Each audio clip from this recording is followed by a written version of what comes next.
attack is a physical attack. Even ranged attack, it doesn't say ranged fire attack or ranged ice attack, so it counts as a regular attack. So because I only have regular attacks or physical attacks, I need to do double the damage. Now I still have mana die here in the source, and so I could use a red because I need to do 6 attack to him because I don't have any special types. So I have 4 attack here, and then I can get 5, 6 from this. And that would work. And so what I'm going to do just before I do all of this, I haven't revealed any new information, so all these cards are still in my hand, I'm still thinking about it, and even if they weren't, you're always allowed to take back moves as long as you don't reveal information. What I want to do first is, because I'm going to be out of cards. Oh no, I guess I can wait. So I was debating on moving this turn to move adjacent to the tower to reveal it. However, keep in mind I'm playing solo, I still have time, and so I don't want to be rushing off this space here that's giving me a free crystal every turn. So I'm going to milk it and get 1 more of those, and I'm going to choose and engage this enemy in combat. And so just as we had planned out, he's going to I get to do any ranged attack first, and I do have ranged attack 3, which you may be thinking is his armor value, but he has physical resistance, so I need ranged attack 6 to take him out before he attacks me. And so the 3 just isn't enough. And so then we move on to his first attack phase, which is attack 4, and if you don't block it, it's brutal, so it's going through as 8. To block it, I'm using my skill of block 3 along with the influence card here sideways, putting me at 4 block, which is all I need. And now finally, you do assign damage. In this case, I blocked it in its entirety, and so it's not going through. A reminder that you cannot partially block. If you don't block it, if the block isn't successful, then it goes through completely. There's no reducing attacks. Okay, so then I use this mana die from the source for attack 4, and then this card here gives me attack 2, putting me at attack 6, which is enough to break down his physically strong defense of 3, which is the equivalent of 6, right? So you double it if it's physical attack, so that's more than enough, so I'll get rid of this token. For defeating a rampaging enemy, I'll move up 1, and then his fame at the bottom of the card is 4. 1, 2, 3, 4. Now because I'm on a new horizontal line, I'm leveling up, and so I'm going to grab a new shield to add to my command. So I have a second shield there, and then to end my turn, this flips back up, so it's once per turn. I'll reroll this die, return it to the source. Black, there we go. So that can't be used in the day. And then these 3 cards that I spent will go to my discard. Then if I like something I haven't brought up, I could, for any reason, I could choose to throw more cards into the discard in case I was looking for a specific card. It should be rare that you do that, and obviously in this case I won't. I'll be holding on to these. And then lastly, so this level up was simple. I just flipped over a token. And then lastly, because I'm on a mining, a white crystal mining source, I'm going to get another white crystal. Nerolas is going to flip over 2 cards, and that's all he has in his deck. So next turn he'll call end of round.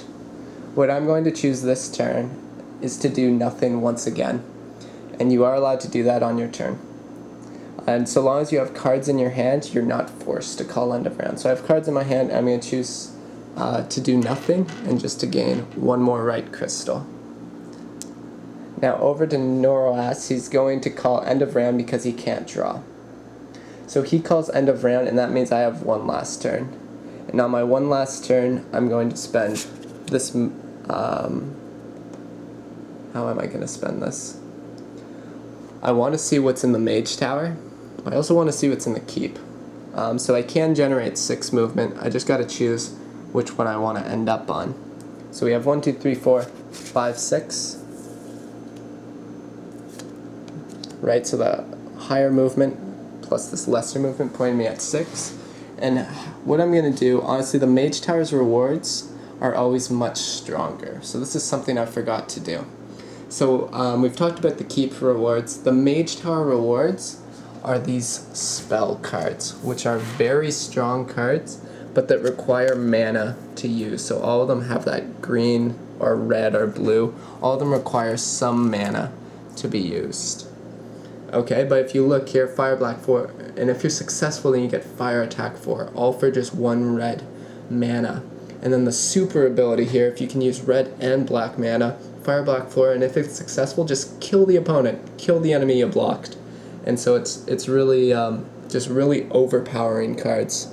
And what keeps them in balance is the fact that they cost so much to use, right? It's hard to use a green and black mana in the same turn because you'd already need one of them, or you need a way of generating more mana from the source. Over here we have moving 3 spaces on the map. So 3 spaces on the map, and those spaces can cost up to 5, right? So it can be counted towards as 15 movement, plus rampaging enemies aren't provoked in that way, so you could run around an orc if you wanted, and he wouldn't attack you.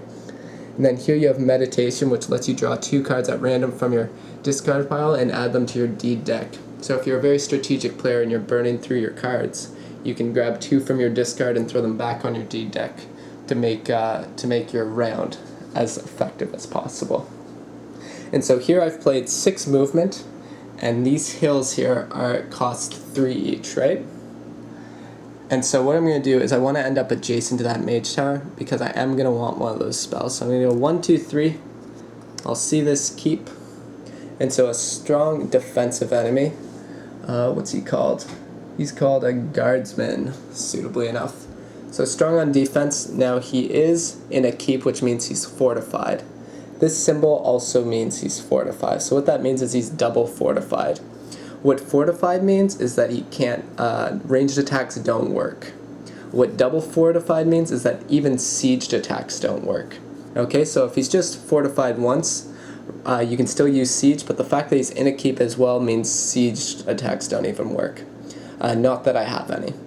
His attack is weak though. However, I'm going to not continue exploring this way. I'm going to come back to this Mage Tower for 3 movement.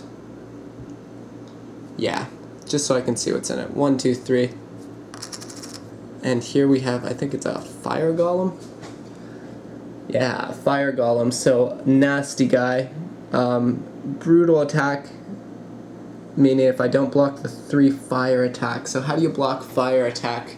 Well, unless you have ice block, you're going to need double any other type of block. So 6 regular blocks, 6 fire block. Luckily I do have an ice block in my hand, so I might get lucky next turn.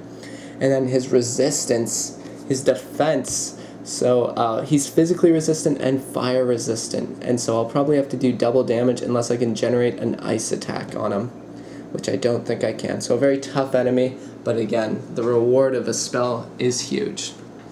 And so there we are with our first round of Mage Knight. Reroll this die, return it to the source.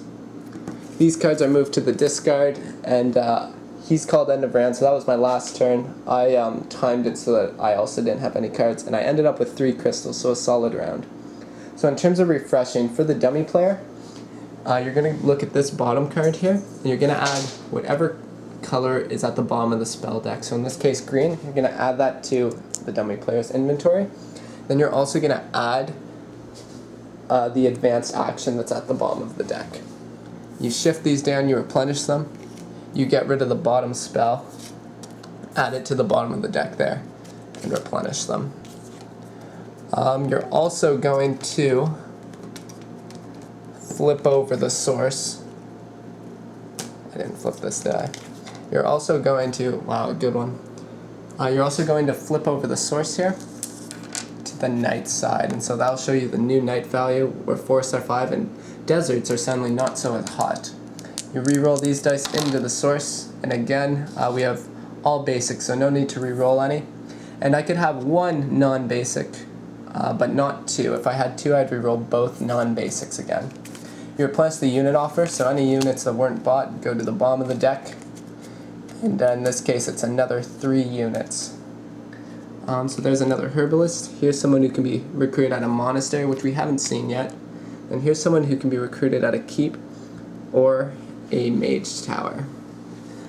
So that's us set up for next round, and I'll bring you guys right back in a second.